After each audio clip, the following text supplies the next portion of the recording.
Analizamos el día a día de nuestro país desde los ojos de un ciudadano normal.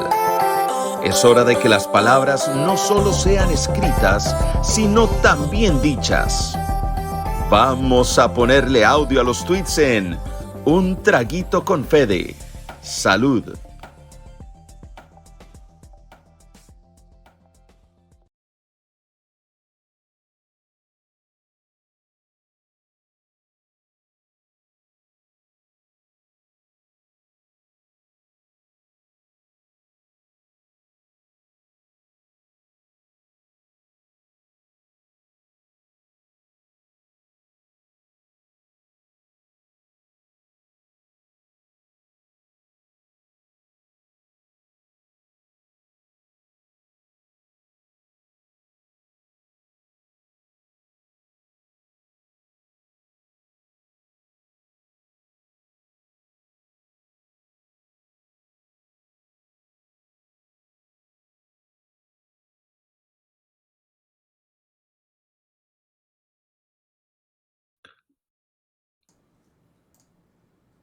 Buenas noches, estamos en una edición más de Un Traguito con Fede. Hoy nos acompaña doña Laura Chinchilla Miranda, expresidenta de Costa Rica, una excelente persona, la cual es activa en Twitter.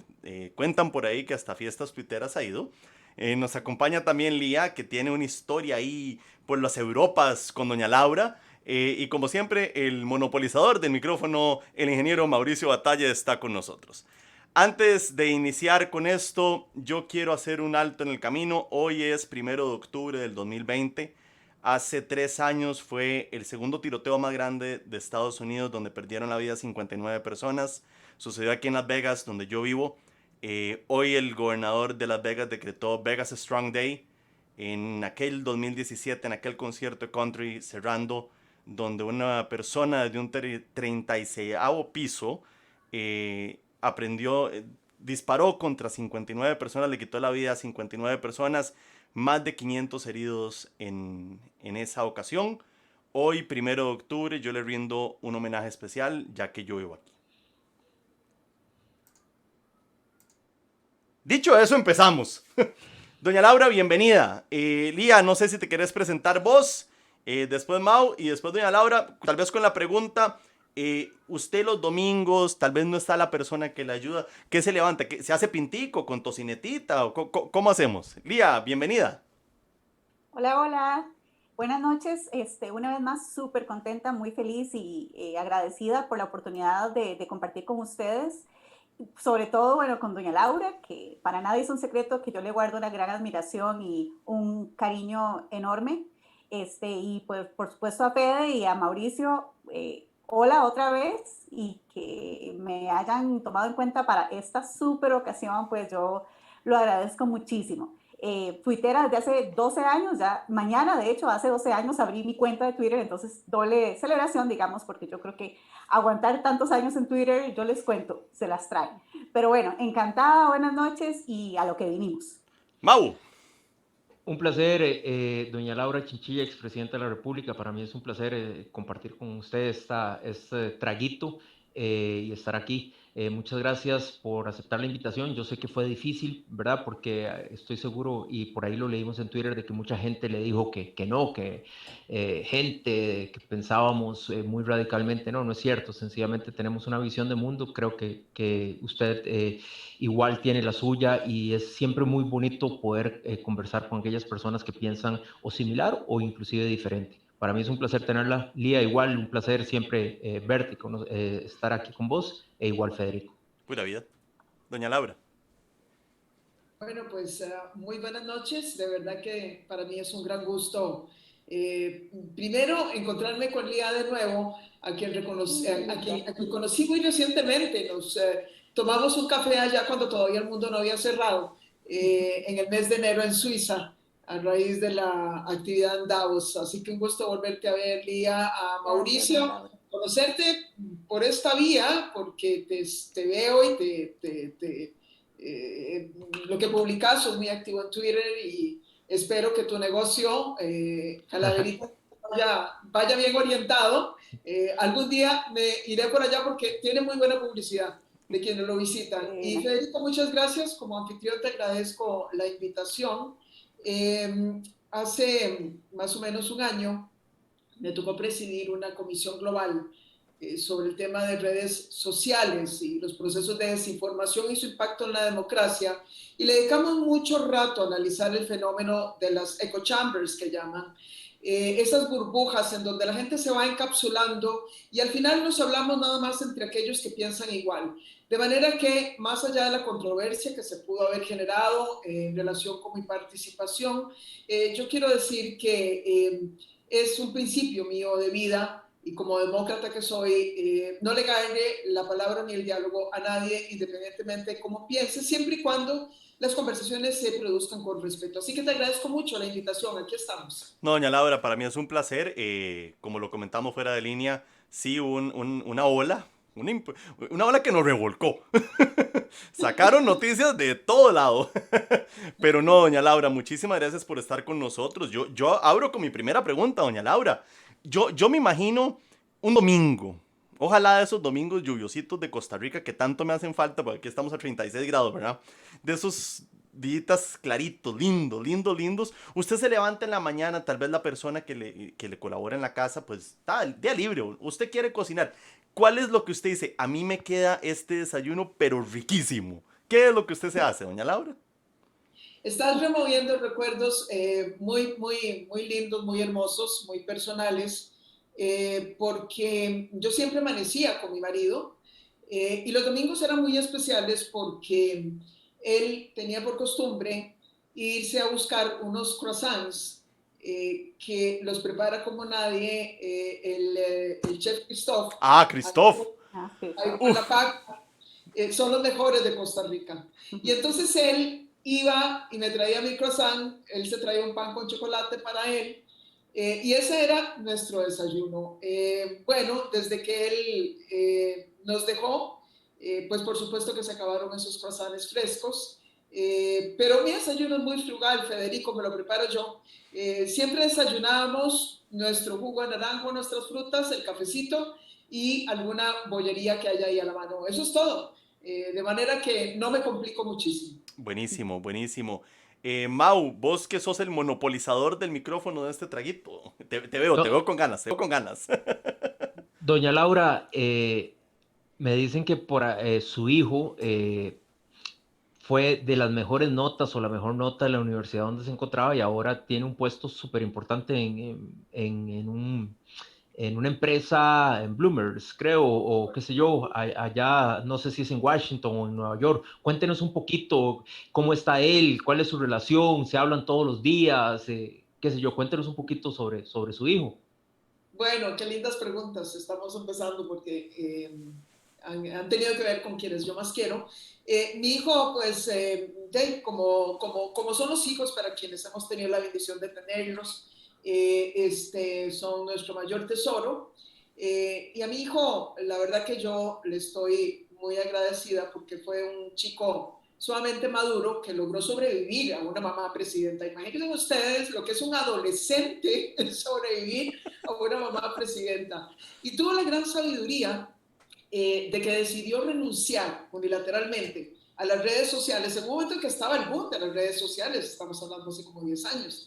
De manera que él renunció a las redes sociales, se quedó con un grupo privado en Facebook y eso me parece que lo protegió muy bien. Siempre fue un chico muy buen estudiante. El papá tuvo que ver mucho con lo que él es hoy, porque él se dedicó a ser, digamos, la ama de casa mientras yo estaba atendiendo los asuntos políticos. Y una de las grandes condiciones que él tiene es que es muy aventajado intelectualmente, siempre le fue muy bien, nunca le costaba mucho sacar buenas notas. Fue a dar a Princeton, él solito hizo las preparaciones, se consiguió la admisión, etcétera, etcétera. Wow. Me contó que se iba a Princeton cuando yo estaba precisamente saliendo del gobierno. Y bueno, vaya, me graduó hace más o menos, ya van a ser 2 años que se graduó y efectivamente con honores. Y consiguió, afortunadamente, pues un muy buen trabajo en una empresa que se llama Bloomberg. No sé si les suena, Bloomberg es una empresa básicamente de información financiera, él está en el departamento tecnológico, es la empresa que posee quien quería ser candidato republicano también perdón, demócrata para enfrentar a Trump. Michael Bloomberg es el fundador de la empresa. Sí. Así que está ahí en Nueva York, cuidándose encerrado, pero creemos que ya le dio el virus. Y no nos vemos desde diciembre. Yo generalmente voy por allá y lo visito 3-4 veces al año, pero vaya, este año... Primero yo. Sí. Es duro para los que vivimos fuera de Costa Rica y, por ejemplo, yo estoy acostumbrado a que mi mamá viene 2-3 veces al año. Claro. Y esta vez mi mamá me ha dicho, me dice, mira, estoy que alquilo un jet privado. Y la verdad es que, mamá, no importa que alquiles un jet privado, no vas a poder venir. O sea, porque te van a hacer cuarentena, no te voy a ver 14 días, es muy complicado. Y aparte, mi esposa está embarazada. Entonces le digo, no, mi mamá, quédate tranquilita, venite el otro año mejor. Y me dice, no, yo voy a ir a ver a mi chiquito. Está bien mi mamá. ¿Cuánto tienes de embarazados, Federico? Ya 6 meses acabamos de cumplir ya. Ya pronto. ¿El primero? Es el primero con mi esposa. Yo tengo una hija en Costa Rica de 15 años. Eso que llaman un gol de campo. No, yo a mi hija la quiero mucho, pero sí, ya soy papá, pero con mi esposa es el primero. Lía, vos. Sí, bueno, ya doña Laura se me adelantó antes, ¿verdad? Nos vimos en enero por allá en Suiza, en el Foro Económico Mundial, que yo le agradezco muchísimo que en su agitada y me imagino súper apretada agenda, cuando yo le escribí, apenas me enteré que ella estaba por ahí, que coincidíamos ese día, pues le mandé un mensajito, un DM, y la invité, le dije, doña Laura, ya, o sea, Davos, el pueblo donde se realizaba el evento, es un pueblito muy pequeño, y de ahora es cuando, porque en Costa Rica la verdad no pudimos como, ¿no? Ya varias veces habíamos hablado del famoso café, pero en Davos pues se presentó la oportunidad, 2 chicas por allá reunidas en una cafetería, en una estación del tren. Doña Laura, de verdad que pues con la sencillez y la humildad que la caracteriza, ¿verdad? Se reunió conmigo y tuvimos una conversación maravillosa y hablamos de todo un poquitito, arreglamos el mundo, como dije en aquella oportunidad, al menos un ratito. Pero bueno, a mí tal vez lo que me interesaría saber de doña Laura en estos momentos es, yo veo todos los tweets de doña Laura siempre, ¿verdad? Y la veo con esos proyectos lindísimos y un montón de iniciativas en las que está involucrada y en las que participa activamente. Entonces me gustaría conocer o saber cómo es un día en la vida de doña Laura, un día normal y común y corriente. ¿Cuál es el día a día de una expresidenta y de una persona que está con tantas iniciativas, ¿verdad? ¿Cuáles son esos proyectos que la motivan y que ahorita la llenan de energía para seguir trabajando y aportándole no solo a Costa Rica, sino que yo diría a Latinoamérica y el mundo entero? Entonces, tal vez se nos cuenta un poquitito cuál es el día a día de doña Laura. Bueno, Lía, lo que pasa es que estamos viviendo, yo digo que este año ha sido como un solo día, ¿verdad? Un solo día prolongadísimo, monótono, angustiante.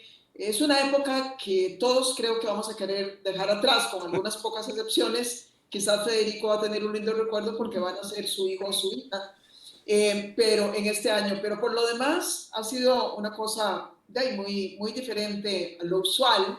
Entonces ahora, pues simplemente me levanto, me pongo un poco más arregladita de la cintura para arriba, como todos. Películas. Sí.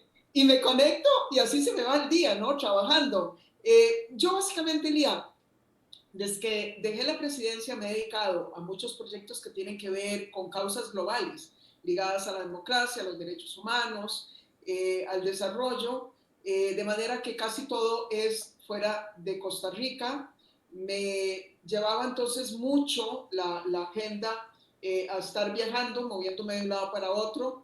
Estuve mucho ligada a las universidades, así que sobre todo me pasé mucho tiempo en Washington, porque ahí estaba la Universidad de Georgetown, donde estuve enseñando, la cual me gradué. En México estuve enseñando en el Tecnológico en Monterrey, y luego en Sao Paulo, que estuve también en la Universidad de Sao Paulo. Y muy entretenida, la verdad que yo derivo ilusión casi que de cualquier proyecto. Se termina uno y empiezo con otro, y entonces he estado muy activa en esas cosas. Doña Laura, ¿y usted va a llegar algún momento en que va a querer descansar, disfrutar? Tal vez, yo sé que usted parece que le encanta lo que está haciendo, pero va a llegar un momento en que usted va a decir, yo necesito como darme un break, como no sé. ¿Ha pensado en eso?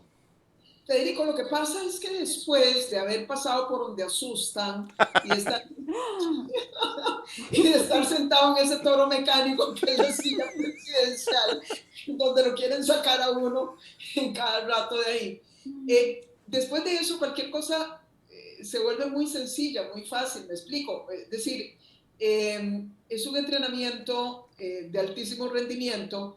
Entonces, en realidad yo siento que desde que yo me retiré de la política, porque me retiré, es decir, me mantengo a las órdenes de quienes me necesitan o quieran alguna consulta o lo que sea, pero no estoy en la política activa.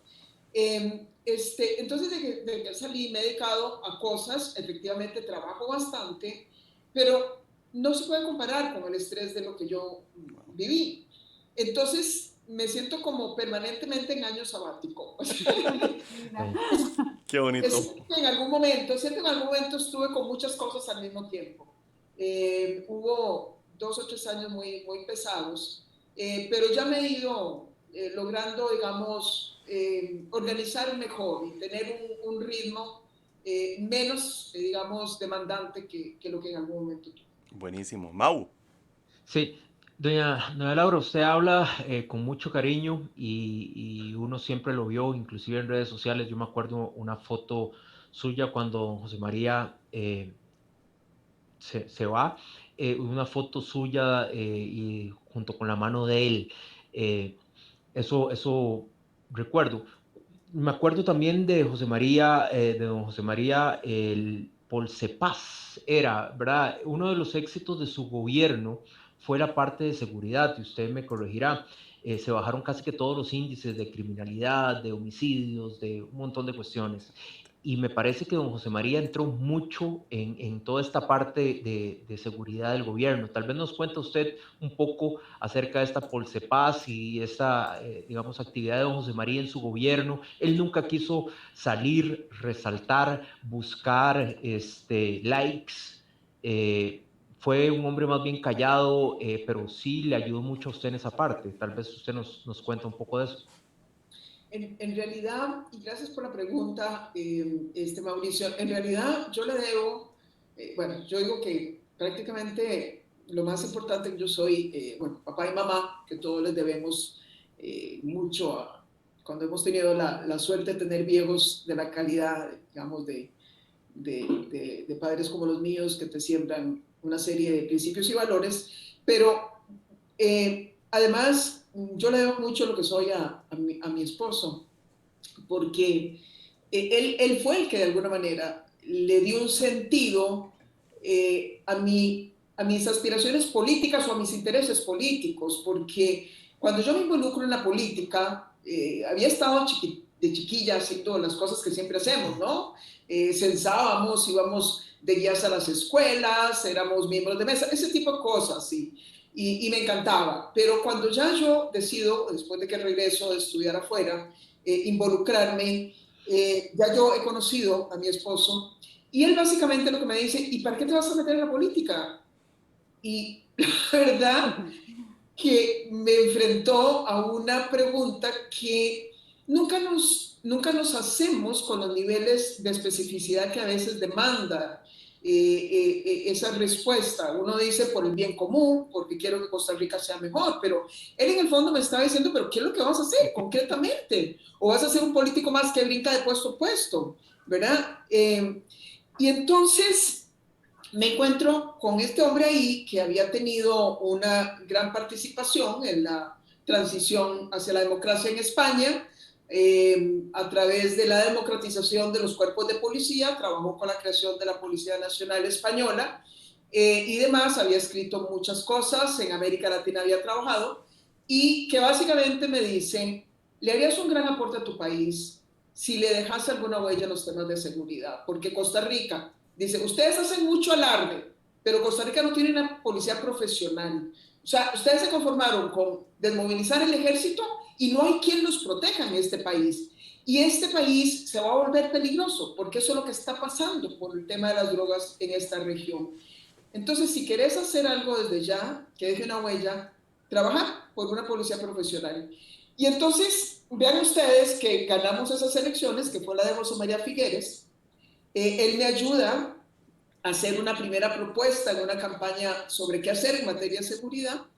Es la primera vez que una campaña presenta algo en ese tema. José María recoge mi propuesta de hacer una policía profesional. Ganamos, aprobamos una ley general de policía que fue la primera vez que en Costa Rica empezamos a nombrar policías sobre la base de criterios de idoneidad y no por pegabanderas.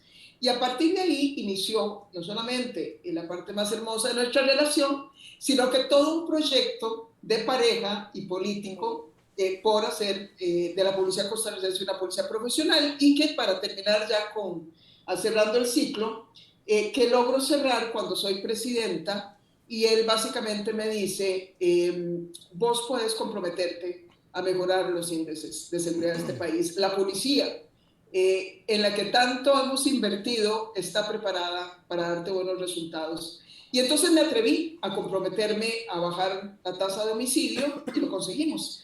Así que... Programa de seguridad y paz era, ¿verdad, doña Laura? Sí, bueno, hicimos, básicamente lo que hicimos fue, al inicio, él me ayudó a hacer una propuesta, ¿no?, que tuviera sentido, estratégica, consultada, con una política de Estado, con métricas, para poder sobre esa base hacer una política, digamos, profesional por la que pudiéramos responder en materia de seguridad. Y estuvo ahí presente. Dejó cosas muy lindas. Él es el responsable de que tengamos la Escuela Nacional de Policía, que nos financiaron los chinos, porque él se fue a buscar lotes, acompañando al ministro, al viceministro que estaba a cargo, les ayudó un poco a diseñar el concepto que tenía que tener, etcétera, etcétera. Así que, y como vos decís, Mauricio, nunca le gustó robar cámara. Él no le gustaba, no se sentía cómodo, le gustaba trabajar y se pasaba trabajando, pero aquí desde la casa, y en las noches hablábamos un poco y coordinábamos. Sí, impresionante. Lía, porque si no, Mauricio monopoliza el micrófono. Sí. Yo le voy a hacer un favor a doña Laura y la voy a poner a escoger cuál pregunta quiere responder. Le voy a hacer dos y usted elige cuál quiere responder. Deben ser igualmente difíciles, porque eso es una realidad, o sea, la puso una encrucijada terrible. Por eso le voy a dar la opción de responder una de las dos. Vamos a ver. Una de las preguntas ya se la había hecho, pero yo creo que es de genios cambiar de opinión, porque ya yo sé la respuesta que me dio en Davos. La primera pregunta, ¿verdad?, que le voy a hacer es si ella ha considerado volverse a postular como presidenta de la República para un segundo periodo.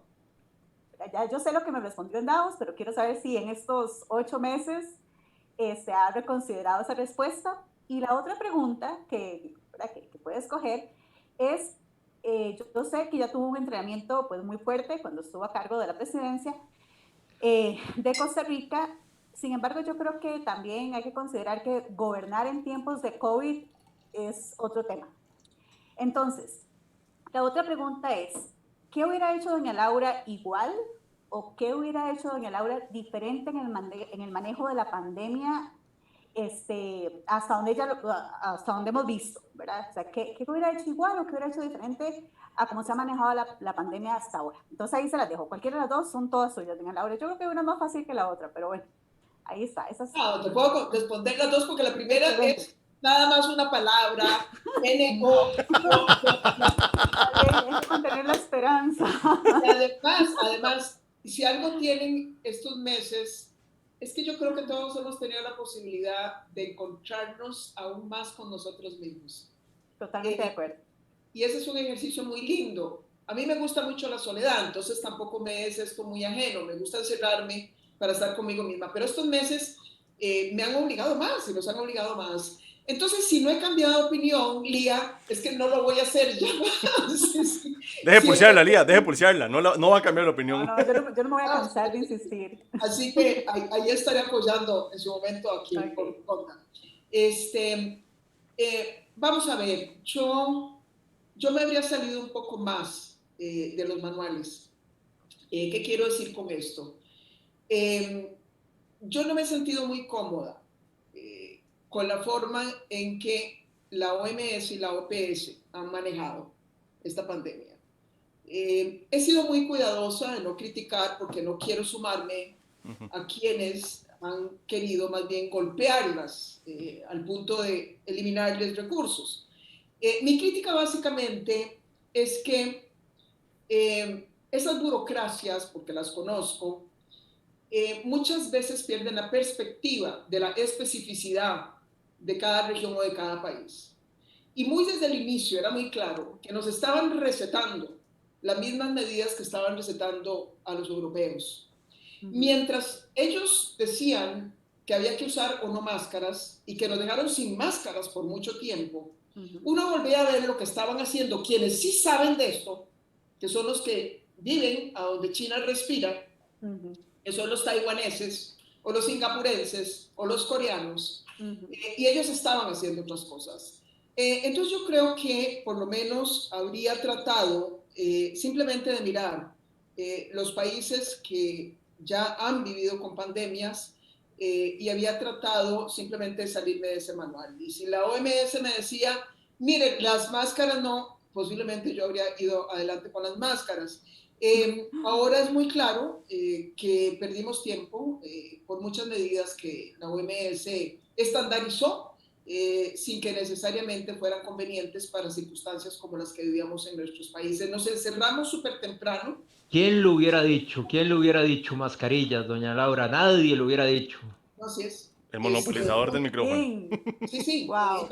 Yo recuerdo cuando vos usabas las... La tangarilla verde, que todavía me vacilan, por ahí la tengo. Compré 36 en febrero y todo el mundo me cayó encima. Mi familia, le regalé a mi mamá, a mis hermanos, y todavía ahí tengo como 9 que un día estos me vacilaron de que siempre salgo con la tangarilla verde que si la tengo 9 y las cambio ahí. Yo empecé a usar las mascarillas, o sea, desde que nos encierran aquí en marzo, la primera salida que yo hago a hacer unas compras al supermercado, ya yo fui con mascarillas. Y la gente se me quedaba viendo más extraño. lógico. Claro. Sí. Pero bueno, en fin, yo creo que simplemente salirme un poco más de esos manuales y haber buscado de manera un poco más ecléctica la mezcla de medidas más apropiadas para un país como el nuestro. Menos dogmática y más pragmática, doña Laura. Sí, o sea, más fuera de esos manuales.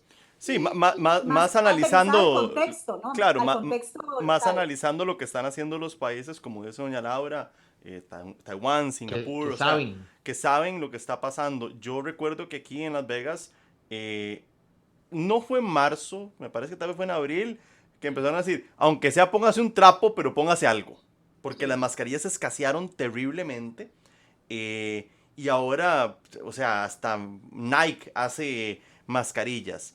Doña Laura, usted siempre ha sido muy humana y yo recuerdo una situación que a mí me llamó mucho la atención. La ruta 27, creo que era un miércoles, si no me equivoco, porque yo venía y yo vi no todo lo que pasó y usted ya sabe por dónde le voy a hablar. El accidente de tránsito donde la presidenta de la República se baja a ayudar. Yo lo recuerdo, o sea, a mí me van a disculpar, pero lo que me encanta de Costa Rica, yo no voy a opinar acerca del gobierno actual, no me parece lo correcto, estamos hablando con doña Laura. Yo también tuve la oportunidad de estar sentado en un restaurante en Escazú y ver al señor Carlos Alvarado llegar solo con su esposa y su hijo a comer. Traía 2 escoltas que se veían de lejos. Yo vi a doña Laura bajarse del carro a ayudar por un accidente de tránsito, a dirigir el tránsito. Y le falta el chaleco, nada más, ¿verdad? Lo único que le falta para... Dele, macho, lo único que me imaginé. Pero eso que tenemos en Costa Rica, aquí no lo tenemos en Estados Unidos. Cuando el presidente Donald Trump llega a Las Vegas, es un dispositivo de seguridad impresionante. Impresionante. Cuando el presidente Barack Obama llegó a Costa Rica, recuerdo, otro dispositivo de seguridad, pero impresionante. Recuerdo cuando llaman la bestia, que así le dicen al carro. Doña Laura, usted siempre tan humana. ¿Por qué? ¿Cómo? ¿Qué le inculcó eso? ¿De dónde sale esa humanidad tan linda que tiene usted? No, muchas gracias, Federico. Vieras que yo siento que ese es un logro colectivo muy hermoso de nuestra nacionalidad.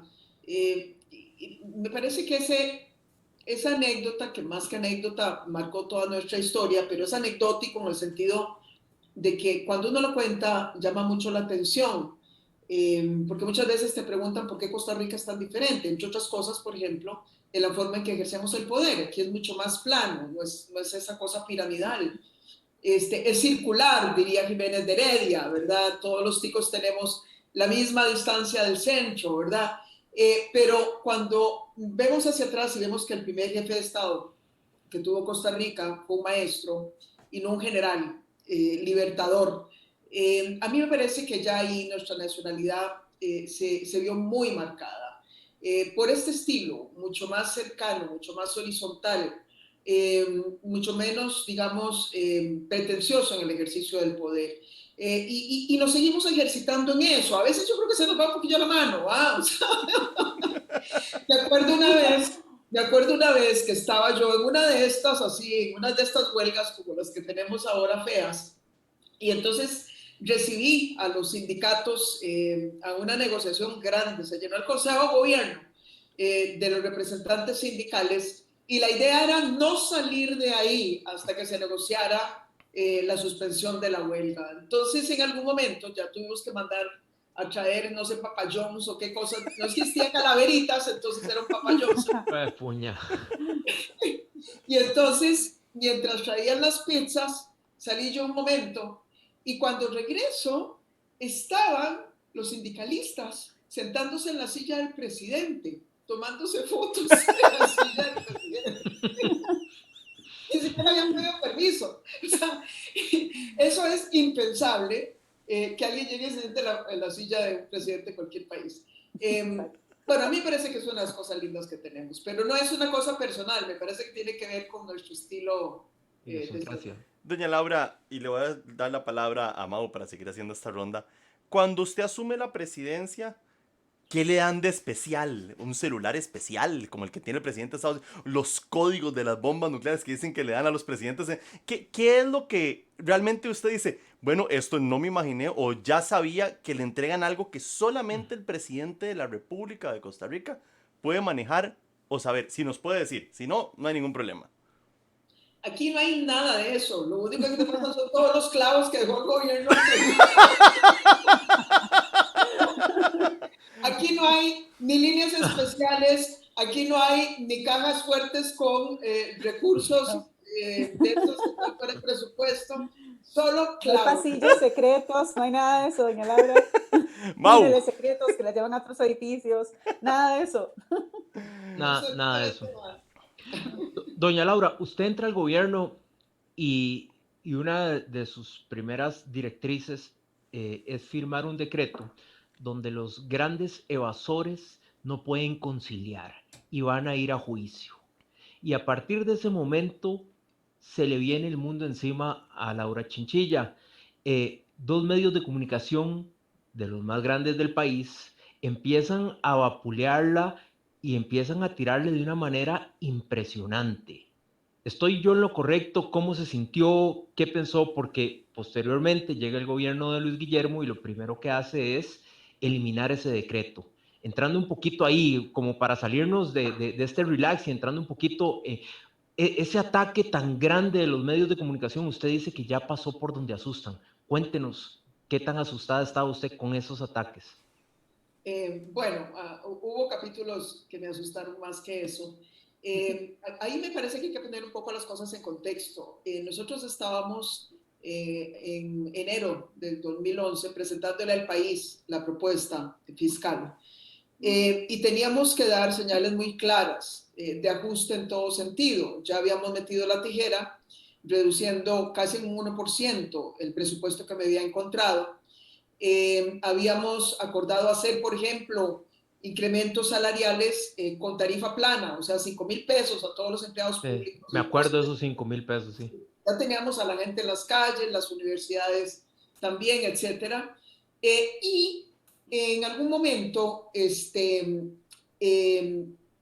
pues también me entero de que hay casos haciendo fila de grandes evasores. A todo esto quiero decir una cosa, el presidente no puede accesar a esa información.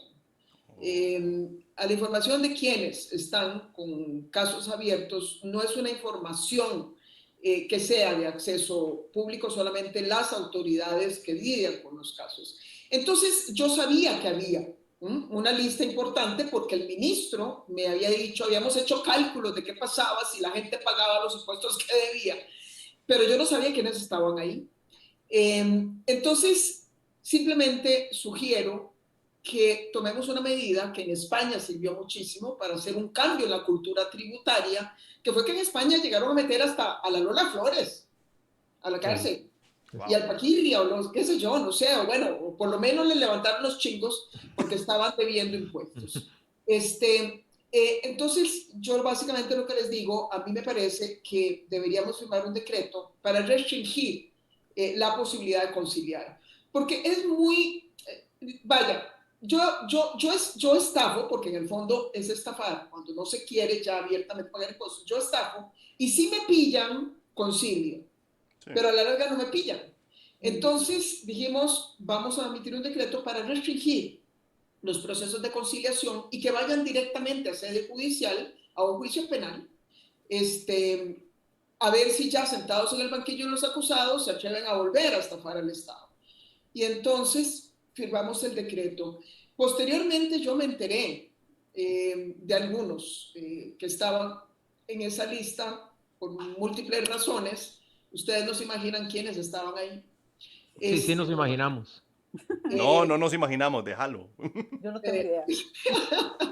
Y entonces, claro, eso generó muchas reacciones, no solamente las que vos puedes decir. Yo no puedo atribuirle tampoco, porque no me consta, de que la forma en que, digamos, cubrieron mi gobierno tenía que ver con eso, pero lo que sí es cierto es que luego se demostró que esos casos no habrían podido conciliar como conciliaron de haberse mantenido ese decreto, el cual fue levantado en el gobierno que me sucedió a través de otro decreto que fue el segundo de ese gobierno, algo que a mí me llamó mucho la atención porque hablaba de una gran importancia que debería adquirido echar para atrás ese decreto. El segundo que ese gobierno firmó, de hecho, algo dije precisamente en Facebook al respecto.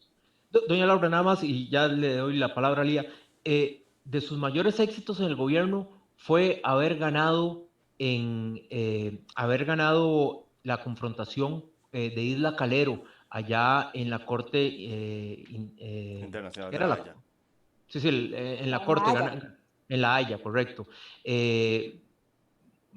Metemos esa demanda, pasan dos años, me parece, o 3 años casi peleando, y al final usted le gana esa disputa, o Costa Rica le gana esa disputa a Nicaragua. Creo que eran 7 puntos y creo que ganamos 6-1, como Cartago Saprissa, digamos, doña Laura, 6-1 le metimos a Nicaragua. Cuéntenos un poquito, no le estoy tirando por ser sapricista, cuéntenos un poquito de esa victoria que creo que fue de los puntos más importantes de su gobierno. Los temas fronterizos para mí fueron muy importantes, no solamente porque Nicaragua nos invadió y entonces nos recordó que existía una frontera en el norte, bastante, por cierto, abandonada, sino porque además, a raíz de ese conflicto con Nicaragua que llevamos a La Haya, tomé conciencia de algo que los costarricenses también habíamos descuidado a lo largo de nuestra historia. Los límites de los mares.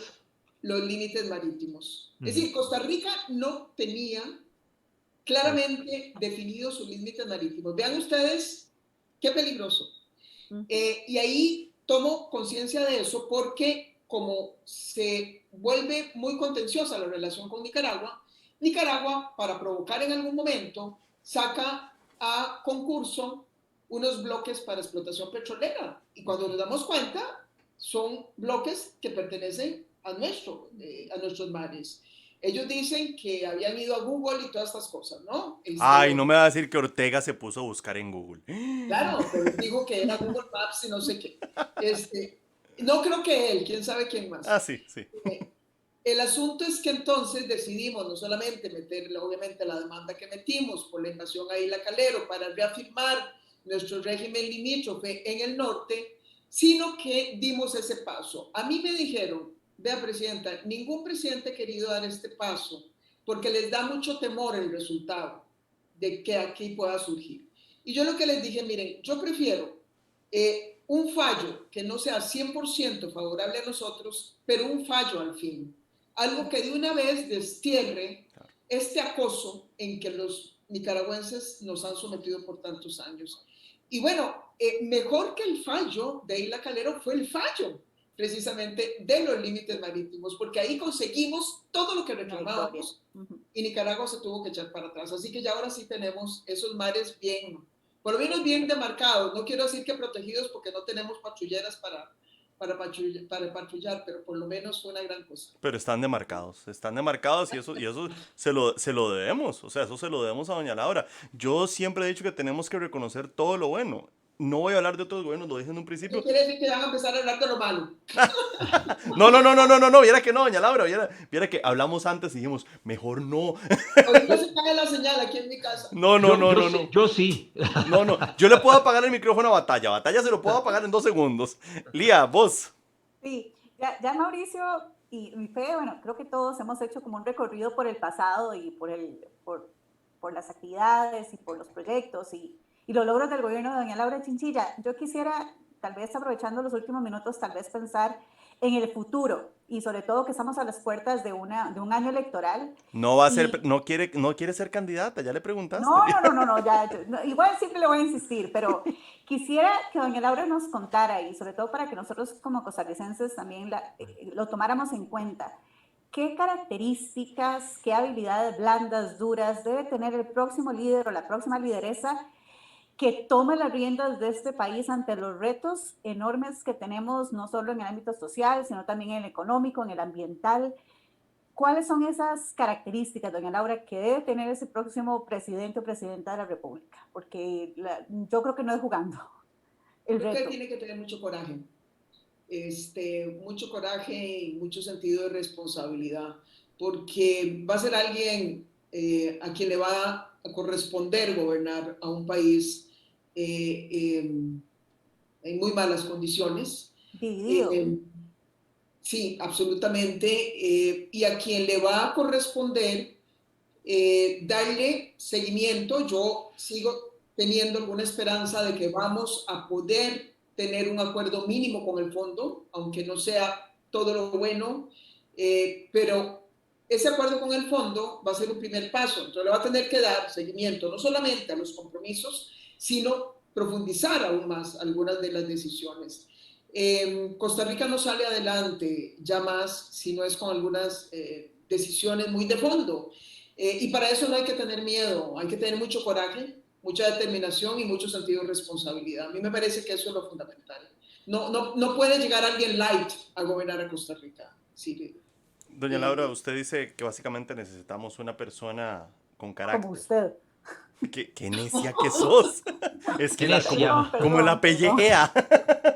Doña Laura, usted dice que se necesita una persona con carácter, una persona fuerte, una persona que realmente nos ayude. Y digo, nos ayude a todos como costarricenses. ¿Cree usted que esa persona se encuentra actualmente en el ambiente y puede salir a hacer esto? ¿Se ocupa una coalición? ¿Se ocupa un milagro? ¿Se ocupa que, no sé, agua bendita, algo para poder lograr salir? Y adicionalmente, ¿estamos tan mal como lo pintan ciertos medios noticiosos o todavía estamos rescatables? No, Federico, desgraciadamente estamos mal, porque además las cifras que uno utiliza para analizar el país no son ni siquiera cifras nacionales.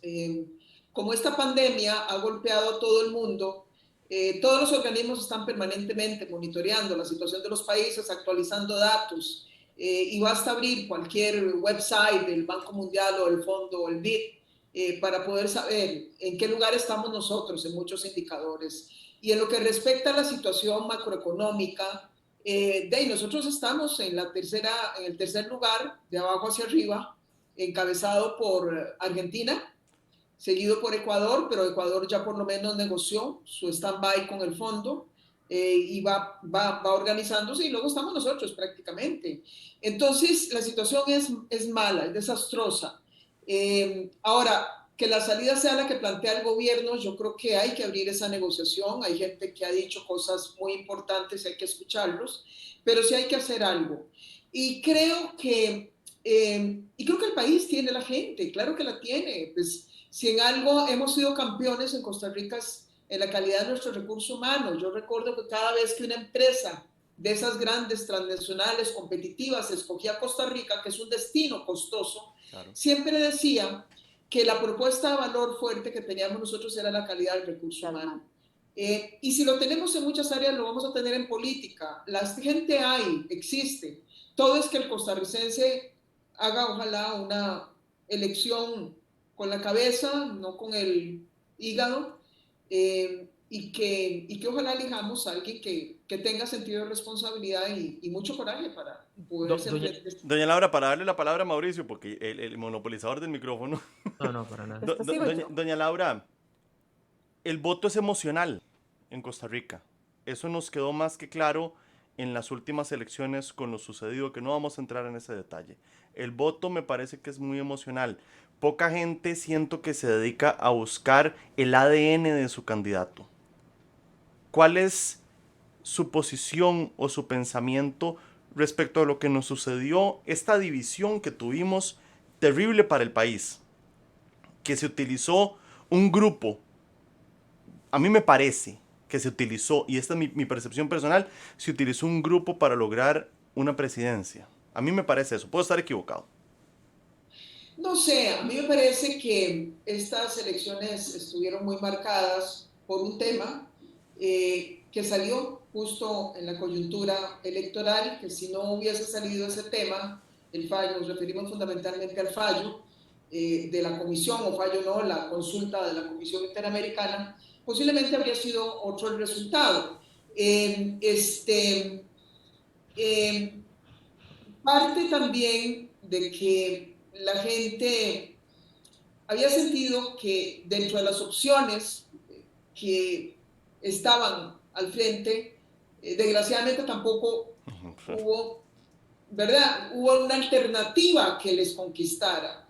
Y claro, entonces esa opción de segunda vuelta nos llevó, junto con ese tema, a una elección, digamos, polarizada sobre esos aspectos. Y se perdió de vista otro conjunto de temas que eran importantes para la evolución del país.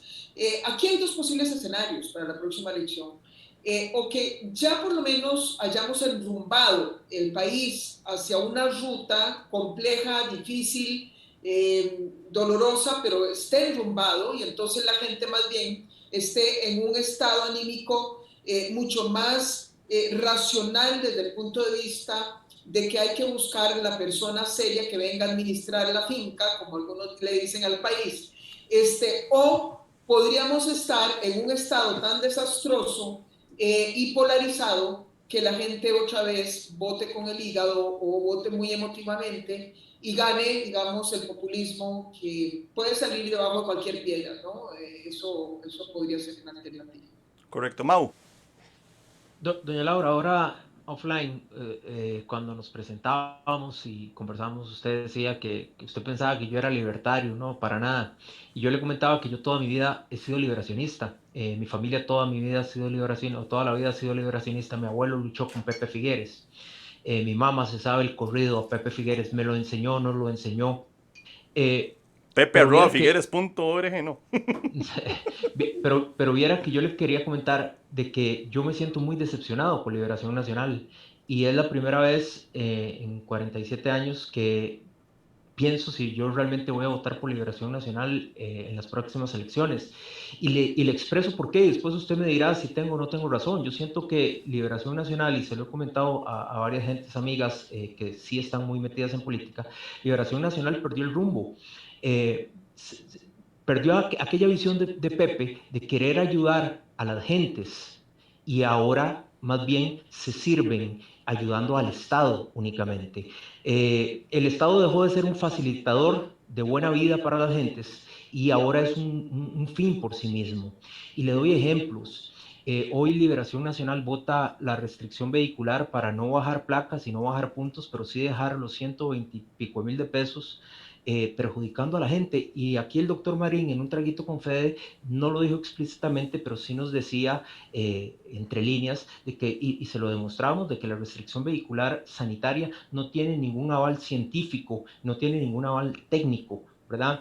Y Liberación Nacional vota como un impuesto más. Liberación Nacional vota por salirse de la regla fiscal las municipalidades. Y eso le duele a uno como persona, le duele a uno como pequeño empresario que le está pulseando, viendo a ver cómo saca su negocio adelante, su inversión adelante, viendo a ver, igual como ingeniero, a ver de dónde toma proyectos. Y uno ve que Liberación Nacional nada más dice, listo, nos salimos de la regla fiscal porque la mayoría de municipalidades las dirige Liberación. Y eso a uno le duele como liberacionista. Y uno dice, hay una total desconexión entre los políticos y el pueblo, ¿verdad? Donde dicen, bueno, vamos a pensar en nuevos impuestos cuando hace año y medio nos metieron un garrotazo y usted ve el montón de negocios locales cerrados, gente desempleada, un 50% de la gente o está desempleada o tiene un subempleo, 24 de 25 por ahí, y eso le duele a la gente. Y entonces yo siento, y usted me corregirá, que Liberación Nacional pierde el rumbo totalmente, pierde aquella visión de don Pepe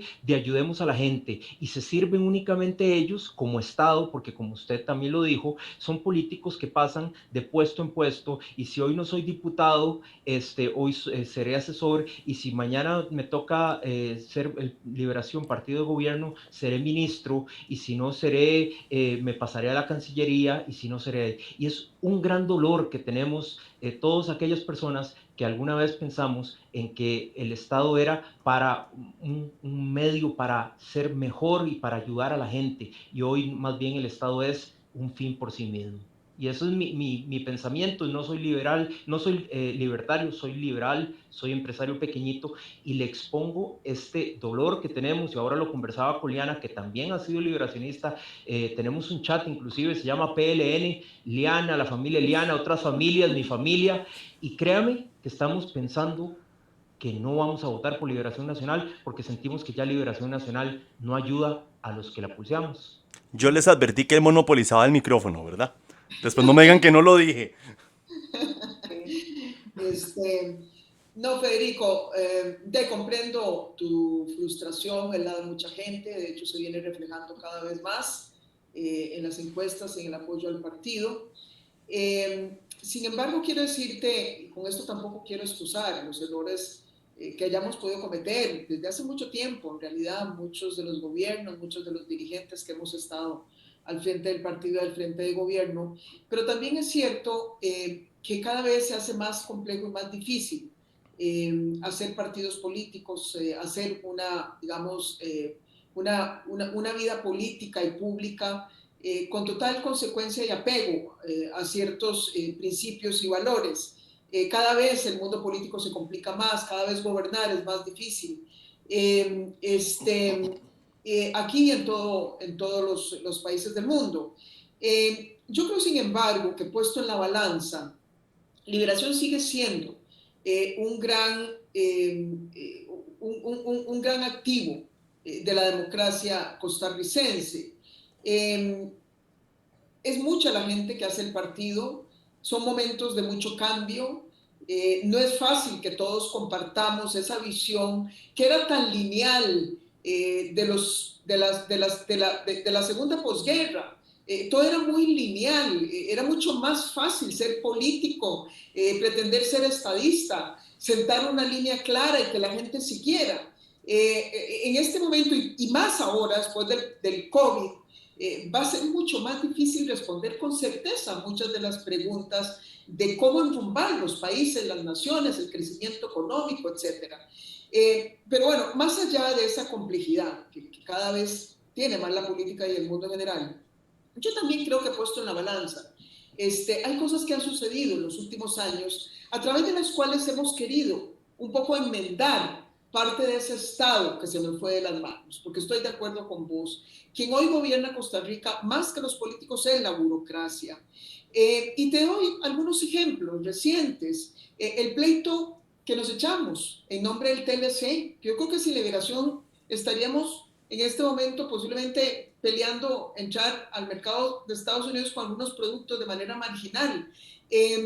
el haber abierto el mercado de telecomunicaciones, el haber abierto el sistema financiero costarricense, el haber abierto los puertos del Caribe y del Pacífico, todo eso fueron gracias a gobiernos liberacionistas. Esta misma Asamblea Legislativa, me parece que hay que reconocer que tuvo mucho que ver con ponerle freno a las huelgas del sector público.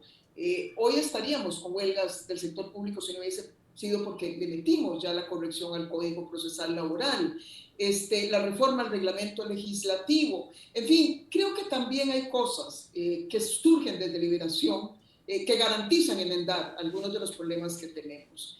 Yo le tengo mucho miedo a que terminemos de destruir el poco capital político de algunos partidos políticos que tenemos y por eso, pues, más allá de pedir disculpas por los errores, también un poco llamo a reflexionar sobre algunos balances que nos pueden generar una mejor conclusión.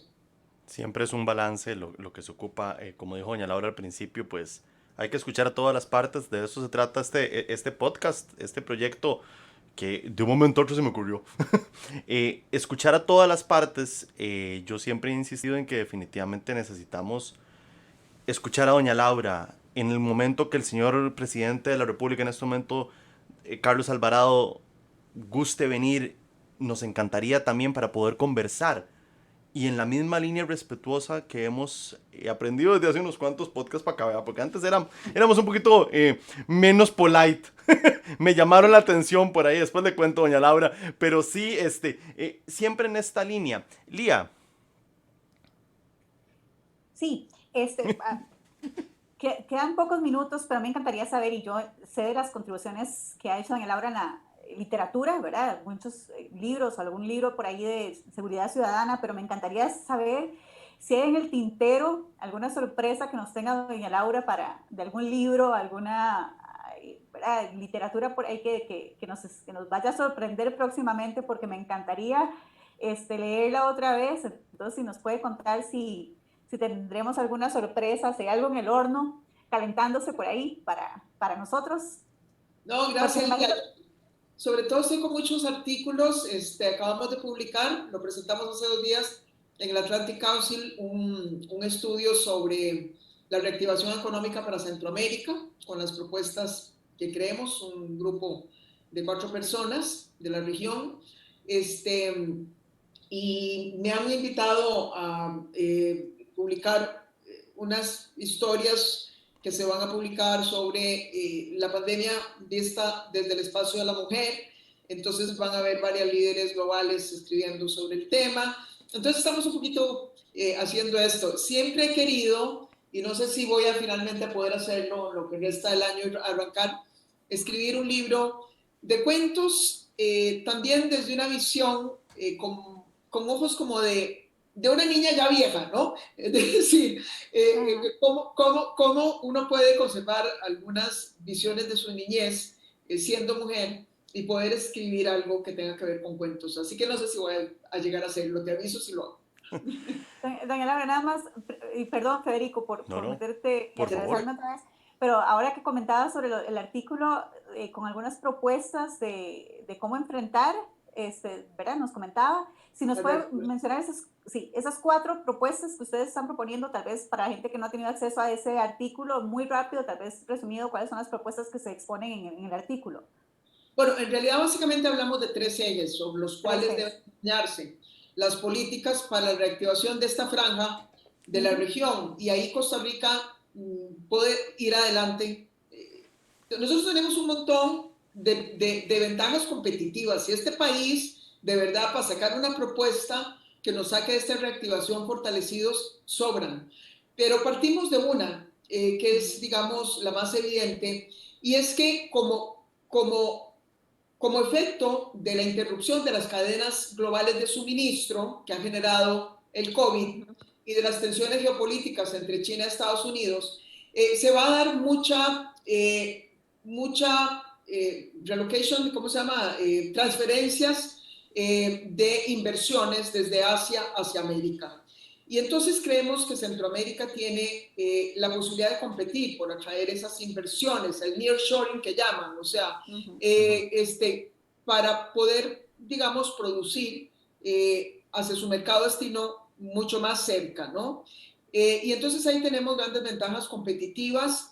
Centroamérica es la única región del mundo que ha negociado acuerdos comerciales con los dos mercados más importantes, que son Europa y Estados Unidos. Además, creemos que hay que darle un golpe hacia adelante importante a todo el proceso de integración regional, particularmente en los temas de logística, de infraestructura y de conexión eléctrica, que hemos avanzado bastante, pero nos falta todavía terminar esa parte. Finalmente, llamamos la atención de que a Centroamérica le quedan de 2 a 4 décadas de bono demográfico. Y hay estudios que nos dicen que si Centroamérica aprovecha bien ese bono demográfico, dándole acceso a la educación y trabajo a esos muchachos o niños o los que no han nacido, somos capaces de aumentar la riqueza del istmo centroamericano en casi un 30%. Entonces, a partir de esos 3 ejes, generamos algunas recomendaciones más puntuales y esperamos pues que los organismos financieros las recojan para hacer sus proyecciones. Doña Laura, hemos tenido una hora hasta el momento muy enriquecedora, muy enriquecedora. Mau lo veo aquí como diciendo, yo necesito decir algo más, véalo. Usted lo ve y usted dice, yo necesito decir algo más. Mau, soltate, Mau, soltate. No, de hecho teníamos una sorpresa para doña Laura, alguien que la quería saludar porque la idea de esto, doña Laura, del Traguito con Fede, es que no sea una entrevista, porque número uno, no somos periodistas, somos 3 tuiteros, y como pone Fede ahí en la presentación del podcast, es como darle voz a los tweets, ¿verdad? Claro. Y de 3 ciudadanos normales, porque ninguno de los 3 tiene aspiraciones políticas y nunca hemos estado metidos más que esta cuestión, pero como relajarse. Yo sé que usted está tomando ahí su vino, y Lía también, y Fede creo que está tomando Doña Laura, ¿qué se está comiendo hace rato? ¿Está comiendo maní?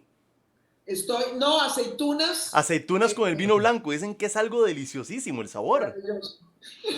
Y doña Laura, y alguien quería saludarla, está en Inglaterra, pero permítame ver si la puedo conectar también. Wow. Sí, claro, permítame. Ahí no. Yo, a doña Laura, la aprecio y la quiero montones. Ella me ayudó mucho en el gobierno de los y las costarricenses, y hoy en este Traguito con Fede quiero hacerle extensivo mi cariño. Sí, bueno, ahí le estábamos, bueno, ya lo grabamos y ahí se lo pusimos, doña Laura. Buenísimo. Ya no sabía que tenía un doble, José María. ¿Ves? Ahora va a tener a quien echarle las culpas. Sí, doña Laura, exactamente, ya tiene a quién, Qué punto, Mauricio. Muy buena invitación. Doña Laura, y una cosa más, como para cerrar ya yo mi tema y que Fede no me haga bullying, en su gobierno, después de 2 años de un montón de carajadas y cuestiones, usted se le ocurre nombrar a un nuevo ministro de comunicación. Y ese ministro de comunicación, a ver si usted se acuerda de esta anécdota, ese ministro de comunicación en su primer día, usted lo nombra hoy, ¿verdad? Y él viene de su casa en Heredia, ahí por la 32, y se le ocurre tomarle una foto al Estadio Saprissa y poner en su Facebook personal una barrabasada. Pone, Saprissa acaba de perder, y pone perras. Pone una foto y pone ahí, y se le viene todo el mundo encima, se le viene la prensa, se le viene de medio país sapricista, se le viene todo el mundo encima, y era el primer día su ministro de comunicación. Usted en la noche tenía una cena con los diputados y ministros para anunciarlo a él como nuevo ministro de comunicación, y me cuenta de que usted siempre, digamos, tan recta, tan formal, usted entra como con una cuestión ahí para dar algunos regalitos, y tenía unas piedritas, y usted que lo agarró a pedradas, usted lo agarró y empezó a tirarle pedradas. ¿Cómo se te ocurre decir eso? ¿Estás loco? Sí, usted es muy sapricista, y tras de eso, de toda esta cuestión, tras de eso se le viene encima porque el nuevo ministro de comunicación hace esta comunicación. No sé si se acuerda de esa anécdota de don Carlos Roversi. Sí, cómo no. Bueno, digamos que lo de Carlos no fue tan grave como haber agrupado a todo el mundo en torno a la indignación contra una población discapacitada.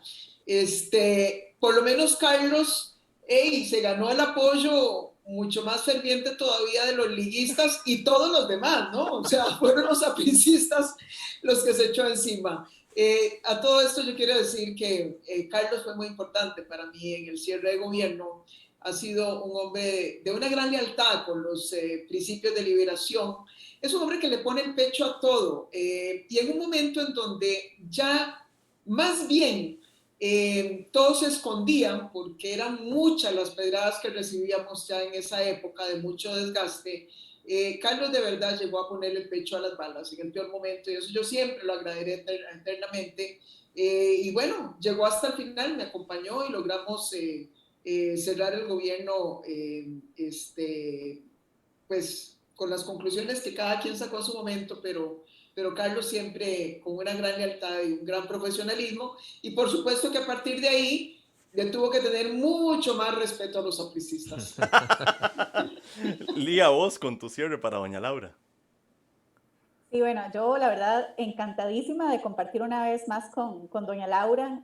Yo creo que ha demostrado ¿verdad? Su calidez, su humildad y a mí me encantó con lo que abrió doña Laura al puro principio, que fue acerca de la importancia, y eso es algo que quiero recalcar, y yo creo que fue el mensaje mío también la vez pasada, y yo creo que esa va a ser como mi bandera siempre que participe con ustedes, y es la importancia de escuchar a personas que piensan diferente a nosotros, que construimos nuestras opiniones y, en base y escuchando a diferentes personas, no solo, y eso lo dije la vez pasada y perdón, pero yo creo que es muy importante siempre recalcar que no es conveniente rodearnos de espejos, ¿verdad? Y que me encantó que doña Laura abriera con eso, la importancia de escuchar otras opiniones y yo creo que eso al menos lo que yo más valoro de todo esto, de estos conversatorios y que yo la verdad le agradezco muchísimo, para empezar a Federico y a Mauricio que han estado desde el principio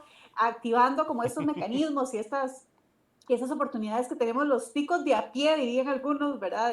Para conversar y conocer y expresar nuestras opiniones y por supuesto, doña Laura, yo lo dije temprano por ahí, si doña Laura se apunta a esto, ¿cómo yo no me voy a apuntar y no voy a participar con ellos, ¿verdad? Y me encantó su apertura y como siempre su humildad y yo pues como siempre le deseo los mejores de los éxitos y en todos sus proyectos e iniciativas y ojalá algún día tenga la oportunidad de apoyarla también y contribuir con ella en alguno de esos proyectos e iniciativas tan maravillosas. Así que yo pues aquí seguiré con ustedes chicos cuando me llamen y me necesiten. Yo encantada. Y a ver si primero nos vemos en Davos. Cambiaron la fecha, doña Laura. Ahora va a ser en el verano.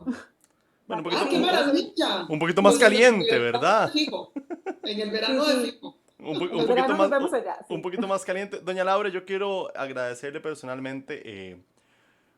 Tal vez usted sea una persona normal.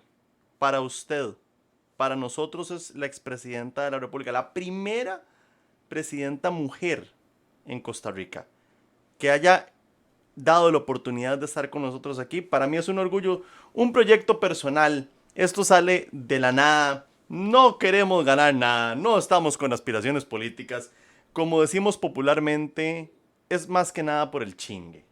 Pero por el chingue se está convirtiendo en una voz muy importante que parece que hacía falta darla.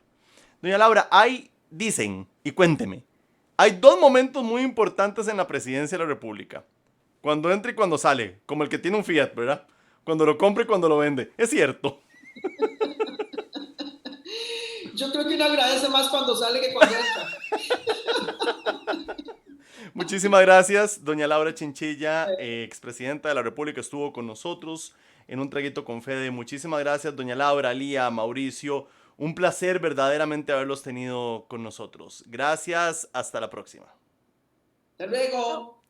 Gracias.